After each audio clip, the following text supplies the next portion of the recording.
heureux, merci beaucoup. J'ai l'impression que ça leur a plu. En tout cas, ils font bien semblant si c'est pas le cas. Merci. Wow, c'est émouvant. Ça fait quelque chose. Lisa, ça va être à toi. Tu vas nous faire un peu raconter tout ça. Moi, je me retrouve un petit peu après, mais ça va être à vous. Allez-y. Voilà, avant de vous donner la parole, on discutait un petit peu de tes précédents projets aussi, par rapport aussi à ce film-là. Tu as souvent pris partie de traiter des sujets. Ah, le micro est ouvert. Alors, ah, pardon, voilà, excusez-moi. J'ai fait du rap, c'est pour ça. Pourtant, moi aussi, mais je sais pas. Donc, je parlais des précédents projets. Dans celui-ci, tu traites souvent de sujets qui peuvent être un peu la cible de stigmatisation et malgré cette tonalité parfois un petit peu acerbe, il y a toujours la comédie qui surgit. Et je voulais te poser la question, pourquoi c'est important pour toi de prendre les choses un peu comme ça de côté et d'avoir cette forme de décalage? Parce que je trouve que c'est à l'image de la vie, en fait. On se retrouve souvent dans des situations où c'est bien de désamorcer par le rire. Souvent, ça fait du bien. C'est un bon moyen de communication pour détendre des situations.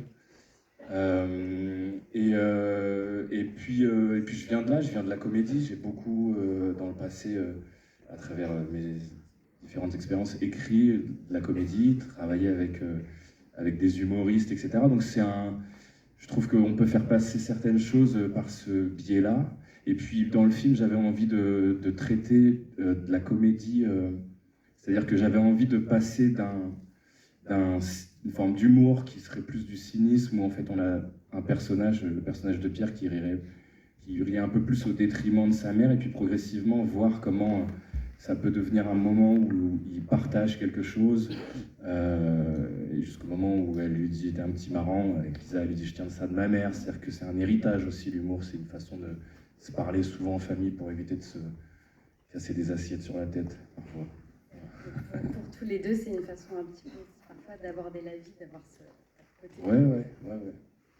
Et est-ce que tu peux nous dire un mot de ta relation avec Agnès Jaoui, qui a commencé il y a très longtemps? Comment ça s'est passé, votre première rencontre et le long processus jusqu'au long? Et juste, excuse-moi, un dernier mot sur ça. Comme il y a eu ces longues années, est-ce que tu vas expliquer comment se passe le passage à la réalité quand on pense quelque chose comme ça pendant plusieurs années? Comment ça se passe? Ça a démarré il y a bientôt 10 ans, en fait, ce projet, où il y a 10 ans, j'écris à la base ce qui était un court-métrage qui s'appelait Ça va aller. C'est quelque chose qui revient ponctuellement dans le film, où en fait on a le personnage de Pierre qui a ce rôle-là, où il dit ça va aller à tous les autres personnages, et le moment où il craque, c'est quand il entend quelqu'un qui lui dit tu peux te reposer sur mon épaule, ça va aller. Et donc c'était un truc qui parlait de ça, et je vais voir Agnès, et je voulais absolument travailler avec Agnès, mais depuis très longtemps. Et je vais la voir à la sortie d'une pièce de théâtre il y a 10 ans, en disant bon, je vais pas refaire la scène, mais bon, j'étais pas très à l'aise, quoi. Et elle prend le projet, et puis 2 semaines après, elle m'envoie un magnifique message en me disant qu'elle avait adoré. Voilà, elle me donne beaucoup de force à ce moment-là, mais on lit le message, on dit il arrive quand le mais? Et il y a le mais qui dit mais je joue pas dans des courts-métrages, faute de temps, et voilà. Donc je lui dis ok, ça sera. Et si c'est un long métrage, est-ce que vous accepteriez de reconsidérer la question? Elle me dit j'adorerais. Et donc à partir de là, ça démarre, et pendant 10 ans, on continue de se voir très régulièrement. Voilà, parfois juste pour déjeuner ensemble, et puis pour justement créer du lien. Et puis voilà, après je lui ai dit ça y est, on arrive enfin à le faire, et puis voilà. Et ta question de comment on fait, en fait, une fois que tu es sur le moment, tu es plus dans la jouissance de l'instant, quoi. Tu dis ça y est, c'est fait, t'es plus, c'est du bonheur, c'est de la joie. Et puis de travailler avec des gens comme Salif Cissé, William Levguil, Agnès, Alison, c'est des gens merveilleux, et qui sont des gens que j'aime par-dessus tout, qui sont des vrais gentils. Et Salif, mais bon, il est à côté de moi, il est impressionnant. Mais ouais, voilà, ça passe. Tout ça. Il a quand même l'air gentil, mais je comprends. Ouais. D'accord, et je me pose aussi une question sur le sujet de la maladie mentale que tu traites. Ouais. Tu traites souvent dans tes films de sujets un peu... C'est le premier, mais tu parles de court-métrage. Je parle des courts-métrages précédents. Tu n'as pas fait 15 films que vous n'avez pas vus. C'est le premier long. Mais tu as fait 3 courts-métrages vraiment remarquables, dont un qui a été primé ici, Pablo. Et tu traites souvent de sujets vraiment compliqués, enfin, qui sont souvent la cible de stigmatisation, d'agressivité. Et là, la maladie mentale, tu la traites d'une façon quand même un peu différente que l'image qui est représentée habituellement. Et c'est un sujet qui est assez tabou. Est-ce que tu veux dire un mot de pourquoi tu as voulu faire ce film et traiter de cette façon-là la maladie mentale? Je veux savoir si c'est un sujet personnel, c'est ça? Je te laisse la liberté de la réponse, mais aussi sur le fait que la maladie mentale, elle est souvent très stigmatisée, elle n'est jamais montrée comme ça. Là, il y a quelque chose de très humanisant dans ce personnage. Bah, parce que ça parle d'amour principalement, donc c'est quelqu'un qui doit se défaire de ses liens. Un parent, on a beau, on a beau essayer de se dépêtrer de tout ça, et ça reste un lien indéfectible qu'on a malgré nous, quand on a la chance de les avoir encore, je dirais. Mais sinon, ouais, j'avais envie de parler de ça pour des questions personnelles, parce que c'est un sujet que je connais bien intimement. Et donc, ça m'importait de le traiter sous le point de vue de l'accompagnant, de l'aidant, de voir à quel point ça pouvait être difficile d'être dans cette situation-là, mais sans être à charge, parce qu'en face, il y a des gens, voilà, il y a cette maladie, c'est quelque chose qui est subi et très violemment par les gens qui en sont victimes. Donc, forcément, c'était comment, et pour moi, c'est l'histoire de quelqu'un qui va se décaler de quelques degrés face à une situation problématique pour rentrer dans un cercle un peu plus vertueux et s'ouvrir à des relations beaucoup plus épanouissantes à travers justement de l'amour. C'est ça en fait, c'est d'aller laisser rentrer l'amour dans son quotidien. Voilà, ça fait un peu prêche, mais, mais je vous invite à le faire, c'est très cool. Voilà, mais après je sais pas si vous avez envie qu'on discute, moi je suis hyper pour, hein, après aussi, mais maintenant aussi. Et puis... si vous avez des questions à poser à Salif, moi je le connais bien, donc j'ai rien à lui demander, mais j'ai rien à dire. Il n'a rien à dire. Salif, justement, est-ce que tu pourrais nous dire un mot de ta collaboration avec Julien, qui a démarré il y a quelques années auparavant, avant ce film-là, et de comment ça se passe un peu les coulisses d'un tournage avec Julien? Je vais tout dire aujourd'hui. Est-ce qu'il te laisse par rapport aux improvisations, à la direction d'acteur? Avec Julien, on a commencé à travailler ensemble la première fois en 2019. On a collaboré sur une série qui s'appelle Coral, qui est super, faut la voir. Et comment dire, en fait, je pense qu'on est liés, je pense qu'on s'entend très bien déjà dans la vie, et puis artistiquement, on est très en phase. Donc sur le plateau, ça va assez vite. Ce film, il est quand même bien écrit, il est quand même assez écrit. Ah, mais c'est vrai. Franchement, c'est vraiment pas mal ce que c'est sympa. Et non, sans rire, il y a une sorte, il est très maîtrisé dans le scénario et tout ça. Donc, sur les projets d'avant avec Julien, on s'amusait beaucoup à, je sais pas, à échanger, à laisser un peu la liberté du moment prendre le dessus. Sur ce film-là, c'était autre chose, mais il y a eu quand même des moments où on s'est laissé la liberté. En tout cas, je me la suis laissé d'essayer d'improviser, de lui proposer des choses. Et c'est resté dedans. C'est quelqu'un qui sait très bien ce qu'il veut, qui dirige très bien ses comédiens. Donc voilà, les coulisses, elles sont assez... on ne m'a pas payé pour dire tout ça. Les coulisses, elles sont assez simples, en tout cas, de ce qu'on peut imaginer, quoi. Mais Salif, c'est quelqu'un, en fait, quand j'ai travaillé avec lui pour la première fois, il a un truc assez... mais en fait, quand tu poses une caméra sur lui, tu te dis, bon, ok, je vais le laisser faire parce que ça va, quoi. Et c'est assez joli de le voir, et on se connaît bien, comme il le dit. Et je trouve que c'est assez... j'avais envie de lui proposer ce rôle-là, parce que c'est un personnage qui donne un souffle d'air frais à chaque fois, et il y a il y a cette volonté à chaque fois qu'on voit le personnage d'Ibou arriver, il y a cette légèreté que je trouvais intéressante et que Salif maîtrise à la perfection. Souvent, il passe voir les gens et on dit ah putain, ça fait du bien. Et puis il s'en va. Non, voilà, j'adore Salif, c'est ma muse. Voilà, je le dessine souvent au fuseau. Hey, yo. Ouais, ça devient bizarre. On a hâte de voir les prochains Peut-être projets. personne veut me poser une question. Est-ce que vous avez des questions Posez les dans la questions. salle? Ah, là, c'était super. Si, il y a... Attendez, monsieur, il y a un micro qui... J'aime beaucoup voir les humoristes aller sur des registres très dramatiques, et donc je voulais poser la question, pourquoi avoir choisi William Legby? Ah bah c'est pas un humoriste, William, c'est un acteur fantastique. C'est Plutôt dans la comédie. Ouais, enfin, en l'occurrence, oui, oui, qui va plus facile. Ouais. En fait, déjà parce que en tant qu'acteur, il est assez éblouissant. Et moi, on l'a tous vu dans des rôles complètement dingues. Ou dans ma première année, moi, je l'avais trouvé complètement bluffant et dans plein d'autres films. Et puis, c'était aussi l'envie commune de se dire, tiens, et si on... Enfin, moi, j'avais envie de partager ça avec lui, d'aller sur un rôle un peu plus dramatique en se disant, il en a évidemment 10 milliards de fois la possibilité et la capacité. Et puis, moi, l'envie de me dire, tiens, j'ai envie qu'on ait ce challenge commun. Et puis travailler avec quelqu'un d'extrêmement talentueux. C'est un peu le truc, hein, c'est un peu facile de le dire, mais quand on s'entoure de gens aussi talentueux, ça devient un peu plus facile. Et puis c'est quelqu'un il n'est pas là, donc voilà, je le dis pas beau, c'est quelqu'un d'extrêmement gentil, humain, c'est une personne adorable, donc il avait plusieurs qualités. Il était pas cher aussi. Voilà, c'était la dernière qualité. Non, voilà, j'adore William et c'est quelqu'un qui, j'espère qu'il vous a convaincu dans le rôle, mais dans le personnage, mais c'est quelqu'un de fantastique.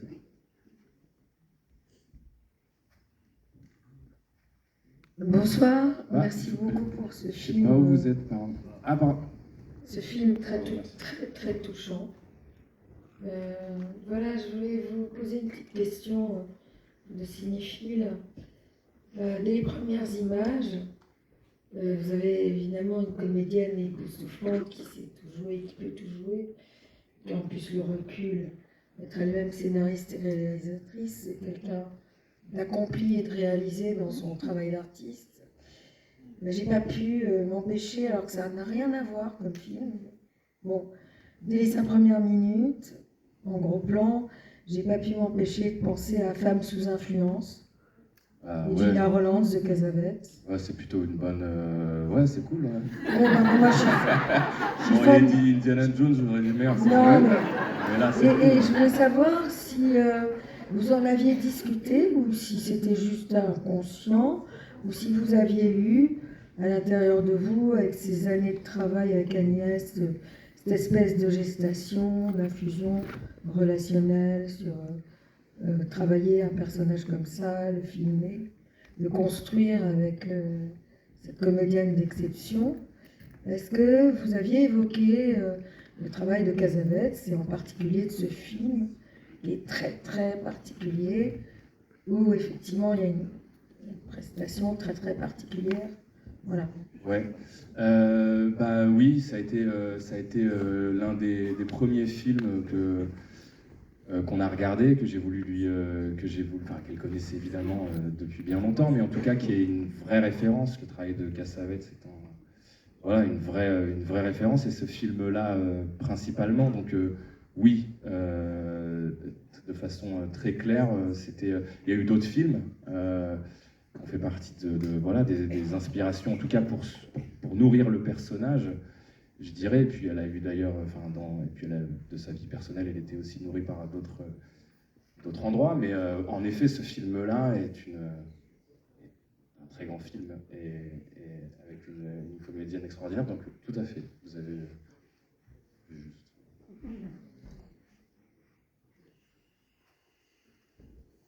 Bonsoir. Bonsoir. Oui, bonsoir. Merci beaucoup pour ce film qui est, je pense, très important pour normaliser ce genre de relations familiales. J'avais une petite question concernant la musique, parce que Dom Lamina, c'est une violoncelliste formidable, compositrice. Comment s'est passée votre collaboration? Comment vous avez eu l'idée de travailler avec elle et comment vous avez conçu et parlé de la musique? Merci de la mentionner. Ouais, c'est quelqu'un d'extraordinaire. C'est une artiste fabuleuse, Dom Lanena. Si vous la connaissez pas, je vous invite en rentrant chez vous à l'écouter sur Spotify. Ça lui fera des streams et c'est cool. Et elle est super. Elle est vraiment, j'adore. En fait, en gros, ce qui s'est passé, c'est que j'avais pas vraiment d'idée totalement arrêtée sur la musique. Je travaillais avec une productrice musicale qui m'a fait écouter un certain nombre d'artistes et leur travail. Et puis, en écoutant ce qui était à l'époque un album qu'elle n'avait pas encore sorti, mais qui est sorti désormais, dès les premiers morceaux, je me suis dit, ok, bon, bah, c'est elle, on arrête tous, et elle va permettre au film de gagner je dirais en âme, en masse, et ça s'est fait assez simplement. Et puis ce qui est super, c'est qu'en fait, Agnès connaissait le travail de Dom, et évidemment Dom connaissait le travail d'Agnès, et donc en fait elles se sont rencontrées à travers le film, et on parlait des multiples talents d'Agnès. La chanson est un autre talent, et je me suis dit bon bah j'avais envie de compléter, et la chanson qu'on entend à la fin au générique, c'est une chanson qui est composée par Dom Lanena et interprétée par Agnès Jaoui. Qui s'appelle Mélo Dijo na Flor, qui est l'histoire d'une fleur qui parle, qui demande pardon. Voilà, et c'est une très jolie chanson. Et donc, ça s'est fait assez, la collaboration, elle s'est fait assez facilement, je dirais, parce que je savais, après, j'avais envie d'avoir des petites tonalités grâce à son instrument un peu yiddish par endroits. Et donc on a vachement, elle m'a envoyé des titres, enfin c'était assez simple, il y a eu ça s'est fait assez, je dirais, dans une forme de grâce avec Dom. Donc merci de m'avoir permis de parler d'elle. Bonsoir, je suis là. Bravo et merci pour le film. Comme il y a pas mal de réalisateurs, je pense que je suis peut-être pas la seule personne à se poser la question, mais sur les 10 ans, je suis curieuse du coup de savoir combien de cette portion est passée à l'adaptation longue depuis ce que tu avais imaginé en court-métrage, combien ensuite en financement et en recherche de distrib et compagnie, enfin voilà, un peu le parcours. Scénaristiquement parlant, non? Non, vraiment aussi pour le financement, les prods, distrib. J'ai pas compris, pardon. Qu'est-ce qui a été... Pardon, si j'ai bien compris, tu as approché Agnès il y a 10 ans avec une version de court-métrage. Ouais. On est 10 ans plus tard. C'est quoi le parcours du film entre... c'est un parcours du combattant. C'est une première production. Je ne vais pas rentrer dans les détails parce que c'est du coup un peu long, mais c'est beaucoup de, je dirais, beaucoup de remises en question, beaucoup de ce qu'on appelle des échecs ou des apprentissages ou des leçons. En tout cas, beaucoup c'était par moments, j'étais un peu le seul à me dire que ce projet, ce film allait voir le jour. Parce que je pense que déjà les premières versions que j'ai pu écrire n'étaient pas bonnes, que moi j'étais pas prêt, que du coup dans les 10 ans j'ai fait d'autres choses, j'ai écrit d'autres choses, j'ai réalisé d'autres choses, et j'ai travaillé, je dirais, personnellement pour aborder cette question-là. Comme je disais, c'est un sujet assez intime et il fallait que je le traite avec un certain recul, donc je dis que c'était 10 années nécessaires à la fois pour apprendre un métier et aussi comprendre de quoi j'avais envie de parler et de comment j'avais envie d'en parler. Donc ça nécessitait un travail professionnel et personnel. Donc c'est 1 milliard de versions que j'ai dû brûler depuis bien longtemps pour que personne ne remette la main dessus. Et jusqu'au moment où c'est le bon moment, en fait. Voilà, il y a un truc où on se dit, ça y est, c'était là qu'il fallait que ça se passe. C'était maintenant, pour tout un tas de raisons qu'on ne maîtrise pas forcément. Mais en tout cas, je suis bien content que aujourd'hui, avec le recul, hein, je suis bien content que que ça puisse se faire maintenant et pas il y a 10 ans. Pardon, je me permets juste de rajouter, merci. Entre le moment où tu te mets avec des prods et le tournage, ça passe. Les derniers prods, parce que j'ai eu d'autres prods, hein, c'est pas les premiers prods. Les derniers Silex Film, il se passe pas longtemps, hein, franchement 1 an et demi je dirais. Il y a peut-être 1 an et demi de max, enfin ouais, franchement pas beaucoup. Juste le temps de réécrire une version avec un vrai développement, et c'est à travers cette relation d'ailleurs que j'ai compris que, comment fonctionnait une vraie relation entre un producteur et scénariste, réalisateur, réalisatrice, parce qu'il y a vraiment une question de comment on s'affine artistiquement et qu'est-ce qu'on va aller rechercher. Moi, j'avais pas forcément ce rapport-là jusqu'à présent. J'étais genre trop content qu'on me fasse signer un développement pour le cinéma, et j'étais déjà hyper content, alors que c'est pas forcément le meilleur accompagnement que j'ai pu avoir dans le passé. Donc 1 an pour réécrire, je dirais, ouais, 1 ou 2 ans. C'est difficile à dire, mais ça s'est fait assez vite finalement. Est-ce qu'il y a une dernière question? Moi j'en ai une ici. Je suis là. Ah oui, Bonsoir. Bonsoir. Merci pour cette poésie. J'ai beaucoup aimé la narration du film, et c'est une manière assez simple de filmer aussi parfois. Bravo Salif pour cette belle prestation. J'ai eu l'occasion de te voir dans plusieurs registres, au théâtre et au cinéma aussi, dans d'autres rôles, franchement magnifique. Merci. Et je te souhaite une longue carrière. Moi je voulais savoir, Julien, comment les comédiens ont travaillé la relation en fait mère-fils, cette relation en fait d'aidant à aider. Comment en fait ils ont travaillé en tant qu'acteurs? J'ai déjà limité les moments où ils pouvaient se voir avant le tournage, parce que ça raconte l'histoire de deux personnes qui se retrouvent. Donc je voulais conserver un petit peu ça, et donc on a dû faire deux séances de lecture tous les 3.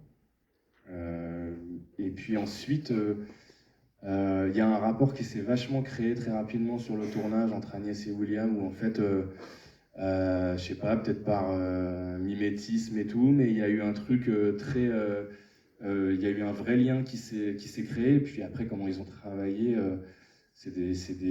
encore une fois, on a beaucoup parlé du scénario, beaucoup parlé des sous-textes, de ce que pouvait raconter tout. Les non-dits, les silences, pour pouvoir intégrer au maximum, donner le maximum d'intensité à chaque regard, je dirais, en tout cas autant que possible. Et après, pour répondre concrètement, ça se fait sur le moment, quoi. C'est-à-dire que c'est des acteurs formidables, donc on travaille scène après scène, et au début, on ne connaît pas vraiment son film sur les premiers jours, et puis après, on affine tout, et puis après, ça donne un peu des doigts. Voilà. D'accord. Est-ce qu'ils sont partis dans une famille, concrètement, pour voir comment ça se passe Comment ça se passe d'avoir une mère et un fils? Enfin non, pas ça. En fait, pour voir vraiment la relation d'aidant à aider. Est-ce qu'ils ont vu, en fait, vécu dans une famille ou... Non, j'étais leur famille. D'accord. Non, mais je le dis un peu en plaisantant, mais c'est vrai, c'est-à-dire que j'étais à la fois le scénariste et le réalisateur, mais aussi le conseiller, je dirais, émotionnel. Enfin, c'est le travail de quelqu'un qui réalise, mais de par l'expérience que j'ai de cette relation.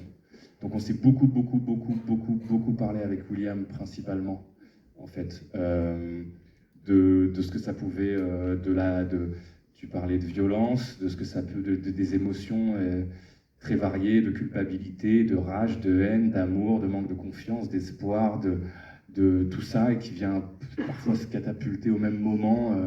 Et donc on s'est beaucoup parlé, et il y a eu un échange très voilà, avec beaucoup de café souvent pour se parler de tout ça. Et puis Agnès, Agnès, c'est je dirais sa flamboyance, je sais pas si ouais, sa splendeur, sa générosité, tout ça qui fait qu'à un moment elle rentre dans le personnage, et puis elle est le personnage, quoi.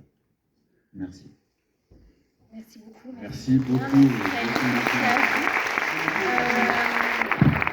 voudrais aussi vous dire que juste à la sortie de la salle, il y a une équipe qui va vous interroger si vous souhaitez pour partager vos retours sur le film. Donc n'hésitez pas.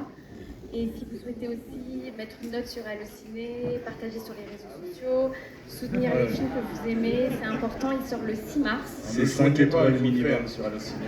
Faites-le. Il sort le 6 mars en salle. Et voilà, soutenons les films que nous aimons. Merci. Merci beaucoup. Pareil, Tour de Vent commence aujourd'hui, donc je vous invite bien sûr à vivre cette semaine pleinement. On va boire un coup et tout de suite après, n'oubliez pas l'after avec le concert de Lula tout à l'heure qui sera dans une salle à 5-6 minutes à pied d'ici. Voilà, on vous donnera tous les renseignements là-dessus. À tout de suite.